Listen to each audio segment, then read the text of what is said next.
स्वागत है आपका आज के एपिसोड में। चलिए शुरुआत करते हैं पिछले अभ्यास प्रश्न से। स्टॉकहोम सम्मेलन निम्नलिखित में से किस वर्ष आयोजित किया गया था? ए 1970, बी 1972, सी 1976, डी 1980। इस प्रश्न का सही उत्तर है विकल्प बी 1972। चलिए देखते हैं इसके विश्लेषण को। स्टॉकहोम +50 का आयोजन स्टॉकहोम स्वीडन में हो रहा है।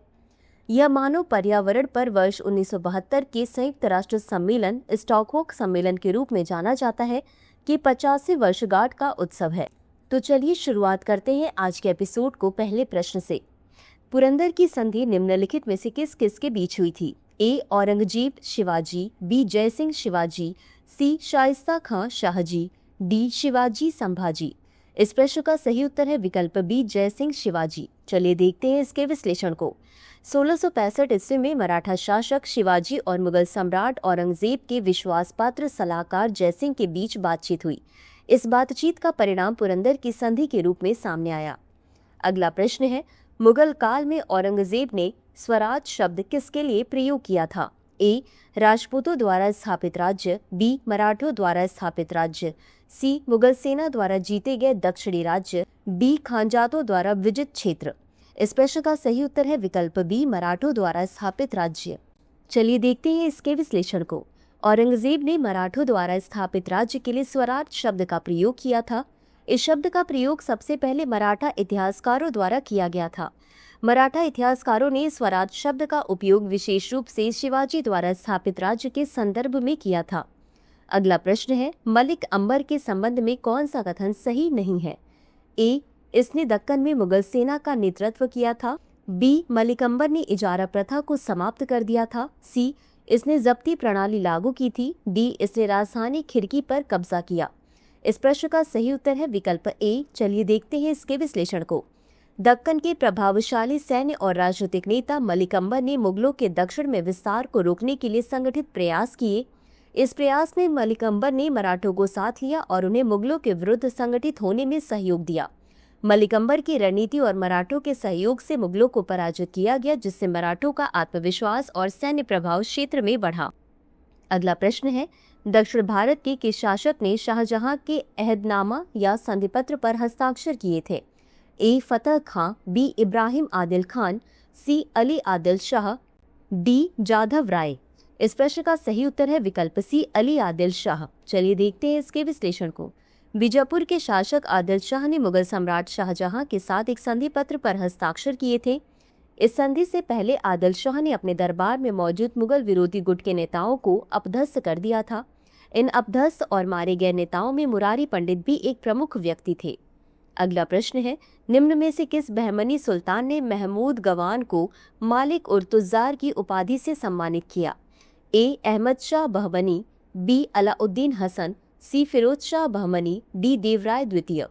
इस प्रश्न का सही उत्तर है विकल्प ए अहमद शाह बहमनी। चलिए देखते हैं इसके विश्लेषण को। अहमद शाह बहमनी ने महमूद गवान को मलिक उर तुज़्ज़ार की उपाधि से सम्मानित किया था, जो एक प्रतिष्ठित उपाधि थी।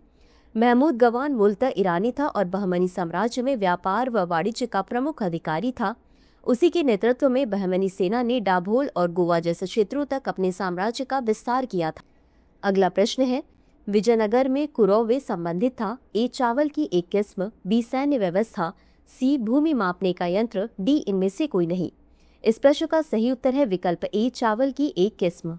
इस प्रश्न का सही उत्तर है विकल्प ए चावल की एक किस्म। चलिए देखते हैं इसके विश्लेषण को।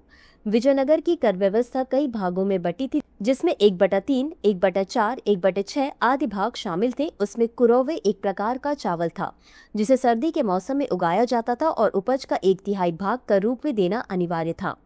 अगला प्रश्न है, क्रिस्टोफर कोलंबस कहाँ का निवासी था? A Portugal, B Spain, C Geneva, D France. इस प्रश्न का सही उत्तर है विकल्प सी जिनेवा। चलिए देखते हैं इसके विश्लेषण को। क्रिस्टोफर कोलंबस, जो जिनेवा का निवासी था, ने अमेरिका की खोज की।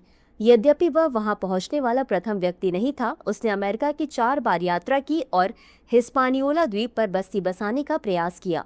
कोलंबस ने समुद्री मार्ग से भारत पहुंचने की योजना बनाई थी और इसके लिए उसने पहले पुर्तगाल के राजा जॉन द्वितीय को अपना प्रस्ताव प्रस्तुत किया था।